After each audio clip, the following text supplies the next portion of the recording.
When you sit down to tackle a difficult project and find yourself paralyzed, your first instinct is likely to blame yourself.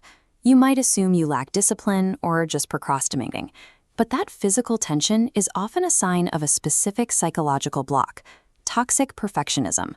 We are going to address that block now. Over the next few minutes, we will build a 4-step framework designed to change how your brain processes the possibility of failure. Step 1. Gather your materials. You need a pen and a blank piece of paper. As you get those, identify one specific task you are currently avoiding or stalled on. Hold that exact task in your mind. Keeping a fear locked inside your head allows it to remain abstract and overwhelming. Moving that thought onto a physical piece of paper begins the process of externalizing it, turning a nebulous feeling into an object you can actually analyze. In Quadrant 1, use your pen to write your stalled task clearly in the top left section of your paper. To understand why this task is stalled, we need to categorize the type of perfectionism at play. Psychologists distinguish between personal standard perfectionism, or PSP, and external concern perfectionism, or ECP. This diagram illustrates the two drivers. On the left is PSP, where you are motivated by a genuine passion for progress. On the right is ECP, where your need to be flawless is driven by the fear of judgment or rejection from others. Evaluate the task you wrote in Quadrant 1. If your primary motivation for being perfect is the fear of disappointing someone else, write the letters ECP next to the task. Identifying this specific driver is the first step in unblocking the work. Labeling the fear as external concern perfectionism allows you to isolate the external pressure from the actual requirements of the task. Move to Quadrant 2. If you identified ECP as your driver, write the name of the person whose approval you are currently trying to win. This fear often stems from childhood environments where love felt conditional. In these homes, mistakes were not seen as learning opportunities. Instead, parents might have fixated on a 10% error rate rather than a 90% success rate. This timeline shows how that conditioning persists. Because absolute perfection was never achievable, your brain learned that fixing mistakes was pointless. You couldn't win, so your modern-day workflow now defaults to a panic and procrastinate loop. In Quadrant 2, write down that this panic is a reaction triggered by an outdated rule that no longer applies to your current work. Linking your current behavior to these past experiences helps reframe avoidance as a learned pattern. If a habit was built through repetition, it can be dismantled through that same process. Now move to the third quadrant. To break the panic cycle, write down this mandatory question. What can I learn from this obstacle?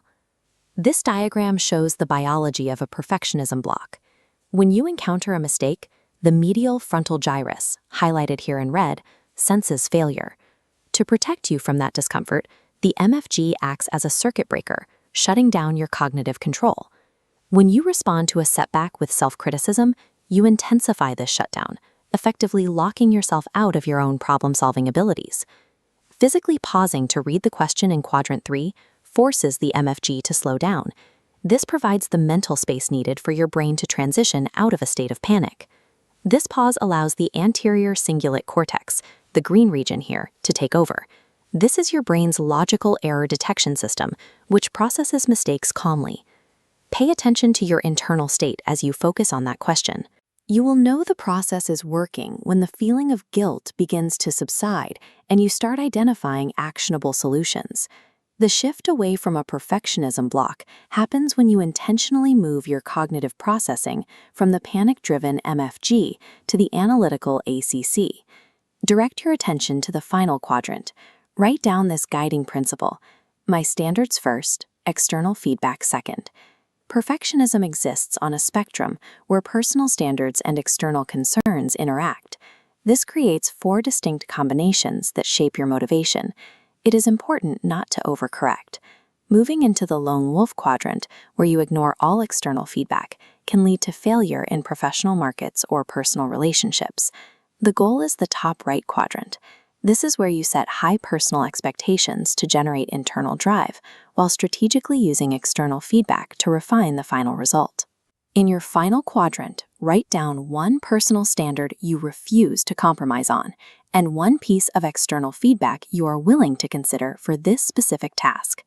External feedback is a navigational tool. It allows you to adjust your trajectory without it becoming the metric for your inherent worth. Look at your completed worksheet.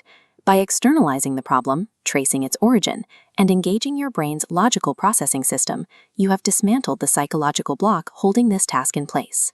It is normal to still care about the opinions of others. You do not have to choose between your own standards and external validation. The two can work together to improve your output. Take your completed plan, set a 15-minute timer, and execute the very first physical step of your task right now. Perfectionism thrives in the theoretical, but taking even a small, flawed step in the real world provides the evidence your brain needs to move past the block.